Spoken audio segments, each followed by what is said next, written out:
एक बार फिर से स्वागत है आप सभी का आपके अपने YouTube चैनल जीनत हसन एकेडमी में। आज हम लेकर आए हैं आपके लिए एक और इंटरेस्टिंग टॉपिक जो कि है फ्लिप फ्लॉप। इसमें कॉन्सेप्ट समझेंगे फ्लिप फ्लॉप का और एसआर फ्लिप फ्लॉप के फंक्शनिंग को भी समझने वाले हैं। वीडियो को लाइक कीजिए, शेयर कीजिए अपने दोस्तों के साथ। चलिए वीडियो स्टार्ट करते हैं।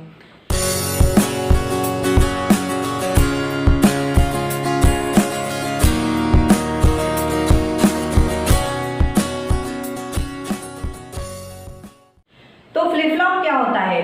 जैसा कि आपको नाम से समझ में आ रहा है, समथिंग फ्लिप एंड फ्लॉप, मतलब कि ये जो फ्लिप फ्लॉप नाम है वो दिया गया है 1 और 0 के लिए। ये जो फ्लिप फ्लॉप हमारा सर्किट होता है वो एक पर्टिकुलर स्टेट को एक पर्टिकुलर समय के लिए मेंटेन करके रखता है। वो होती है स्टेट हमारी 1 और 0 की। 1 और 0 जैसा कि मैंने आपको पहले भी बता चुका है कि 1 और 0 is nothing but it is a current और वोल्टेज। ठीक है, तो हाई और लो वोल्टेज को ही हम 1 0 के नाम से जानते हैं अपने डिजिटल सिस्टम में या डिजिटल सर्किट में।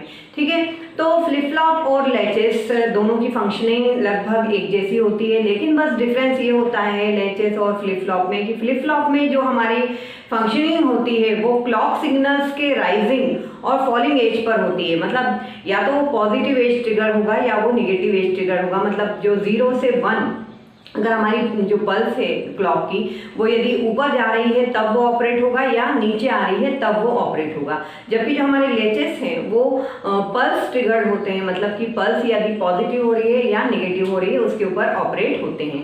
अगर आपको डिफरेंस चाहिए फ्लिप फ्लॉप और लेचेस में तो आपको कमेंट करना है। जैसा कि मैंने कहा कि फ्लिप फ्लॉप ऐसे सर्किट होते हैं जो कि किसी पर्टिकुलर स्टेट को मेंटेन करके रखते हैं।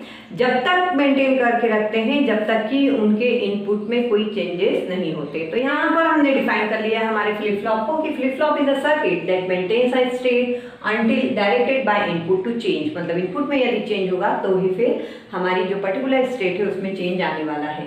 इन sequential circuit the flip flop is basic storage element. आपको तो पता ही होगा सीक्वेंशियल सर्किट क्या होते हैं और कॉम्बिनेशनल सर्किट क्या होते हैं। एक बार क्विक रिकैप ले लेते हैं। कॉम्बिनेशनल सर्किट जो होते हैं वो लॉजिक गेट द्वारा बने होते हैं और जो उनका आउटपुट है वो पूरी तरह डिपेंड होता है इनपुट पर। जबकि जो सीक्वेंशियल सर्किट होते हैं वो भी हम लॉजिक गेट्स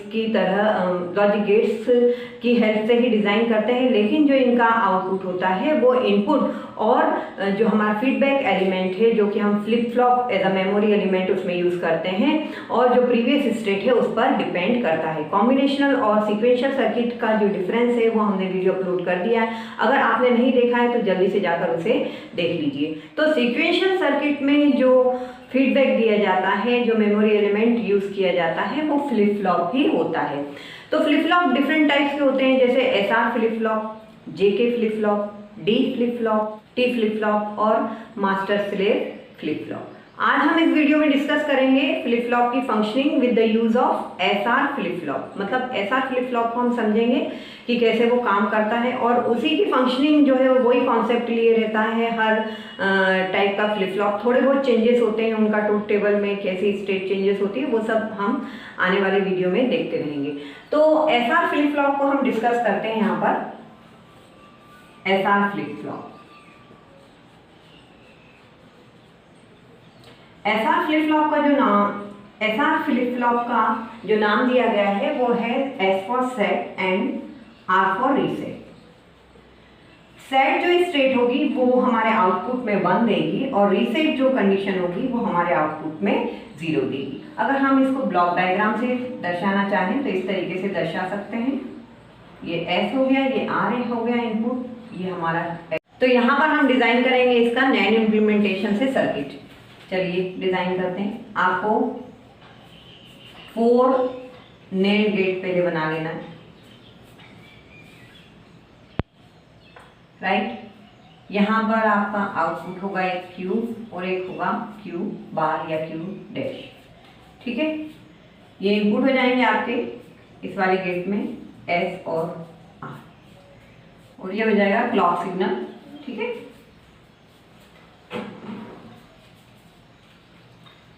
यहाँ पर आएगा इसका इन गेट का 2 इनपुट ये हो जाएगा और इस तरीके से आपको ये वाला जो आउटपुट है वो इसमें इनपुट देना है और ये वाला जो आउटपुट है वो इसमें इनपुट देना है। तो ये क्रॉस कपल्ड करना है हमें, ठीक है। तो ये हो गया हमारा SR फ्लिप फ्लॉप। अब ये काम कैसे करता है इसका ट्रूथ टेबल देख लेते हैं। SR और हमें मतलब रहेगा Q नेक्स्ट जो हमारी स्टेट है। Q नेक्स्ट स्टेट से हमें क्यों मतलब रहता है, क्योंकि हमारा जो आउटपुट है वो वापस इनपुट में जा रहा है NAND गेट की, ठीक है। तो ऑलवेज हम नेक्स्ट स्टेट में देखना चाहेंगे कि नेक्स्ट स्टेट जब S और R में 0 1 1 0 जो भी कॉम्बिनेशन बनता है उसका नेक्स्ट स्टेट पे क्या असर पड़ेगा, ठीक है। तो ये हो जाएगा Q नेक्स्ट, यहाँ ही लिख लेते हैं Q नेक्स्ट। 0 0 रहेगा तो ये होता है Q प्रीवियस स्टेट, 0 1 रहेगा तो ये होगा 0, 1 0 रहेगा तो ये होगा 1 और 1 1 रहेगा तो ये रहेगा इनवैलिड। ये कैसे रहेगा अभी हम देखेंगे, है ना। ये ट्रूथ टेबल हमें याद भी होना चाहिए क्योंकि कॉम्पिटिटिव एग्जाम में इसके MCQ आ जाते हैं कि S की वैल्यू 1 है, R की वैल्यू 1 है तो क्या कंडीशन बनती है SR फ्लिप फ्लॉप में या J के फ्लिप फ्लॉप में या जो भी है। तो ये ट्रूथ टेबल हर फ्लिप फ्लॉप का आपको याद होना चाहिए। अब कैसे आया है ये हम समझ लेते हैं कि कैसे आया है।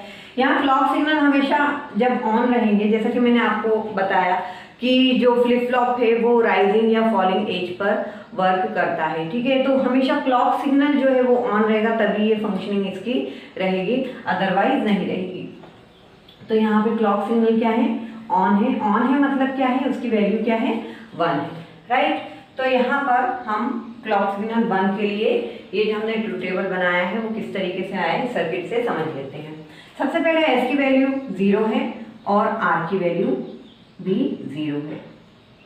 केस 1 देख लेते हैं हम, जब S equal to 0 and R equal to 0, ठीक है।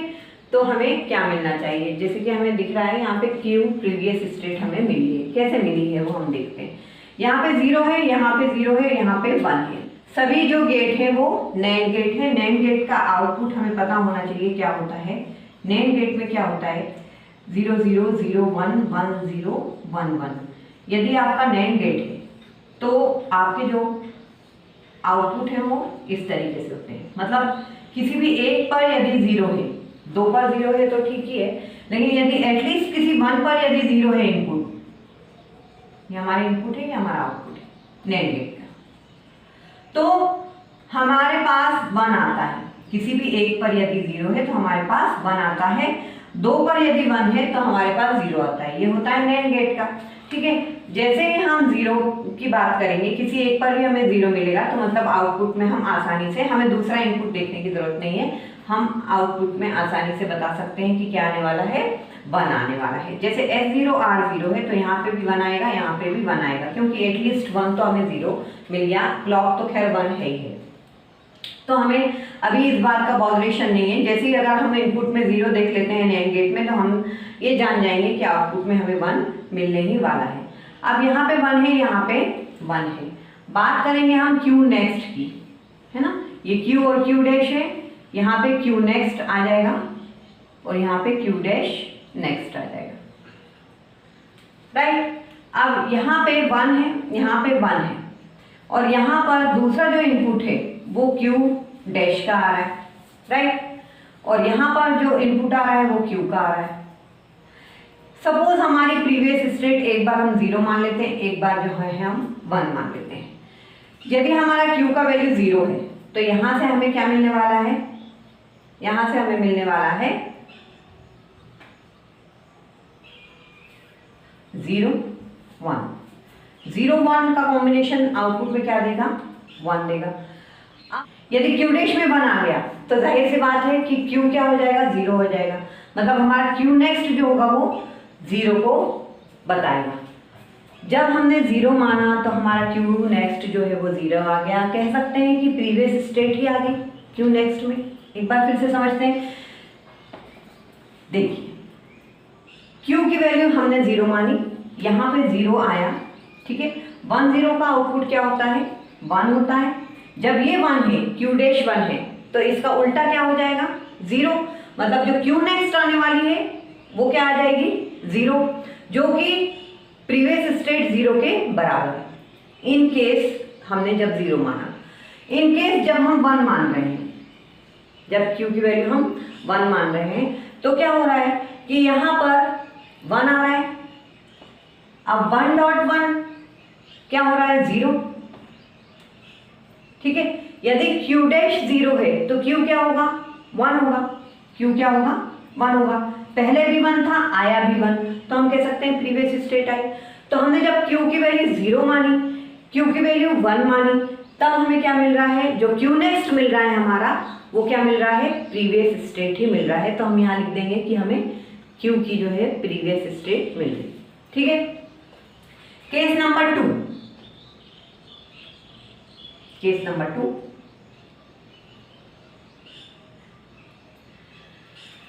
जब S की वैल्यू 0 है, R की वैल्यू 1 है, यहाँ पे 0 आ रहा है, यहाँ पर 1 आ रहा है। केस नंबर 2, S की वैल्यू 0, R की वैल्यू 1। तब कैसे काम कर रहा है हमारा सर्किट, यहाँ पर 1 है, 0 और 1 क्या होता है, 1 होता है NAND गेट में, 0 1 1 होता है।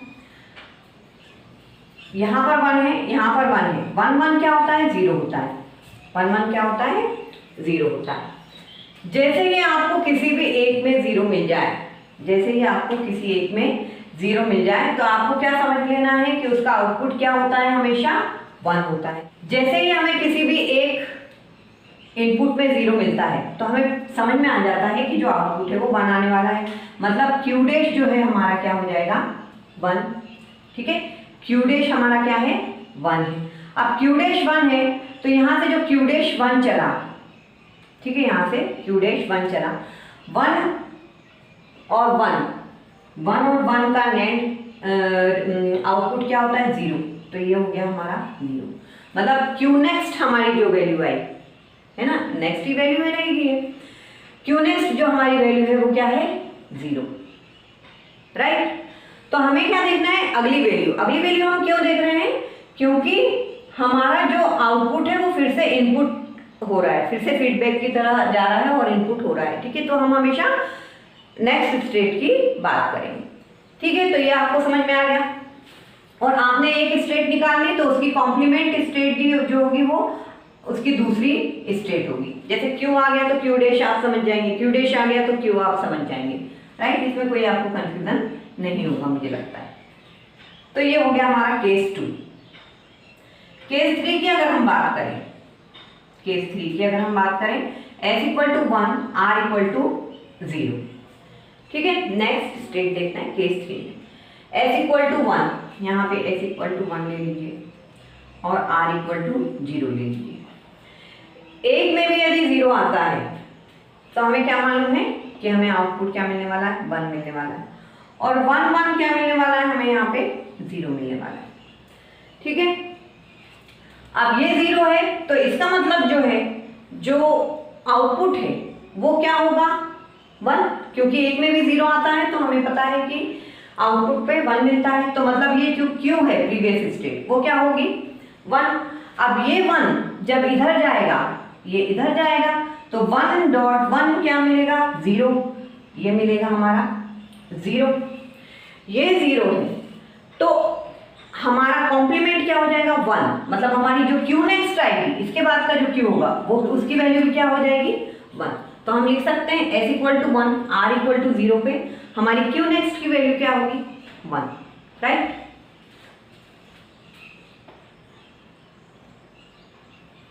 बहुत ध्यान से इस वीडियो को आप देखिएगा, क्योंकि काफ़ी कंफ्यूजन होता है कि कैसे सर्किट हमारा काम कर रहा है। बस आपको एक लॉजिक ये ध्यान रखना है, जो हम आपको बार बार कह रहे हैं कि हम नेक्स्ट स्टेट की बात कर रहे हैं, और हम ये ध्यान में रखें कि हमें नेक्स्ट स्टेट जब भी निकालना है तो हमें ये ध्यान में रखना है कि हमें जब भी किसी भी NAND गेट पे इनपुट यदि 0 मिल रहा है तो आउटपुट क्या होगा, उसका 1 होगा। राइट। तो ये ध्यान अगर आप रखेंगे तो आसानी से आप ट्रूथ टेबल, यदि आपको याद नहीं है तो भी आप बना लेंगे, और याद है तो भी आप उसे वेरीफाई कर सकेंगे। नेक्स्ट हमारा जो है केस 3 सॉल्व कर लिया हमने, केस 4 1 1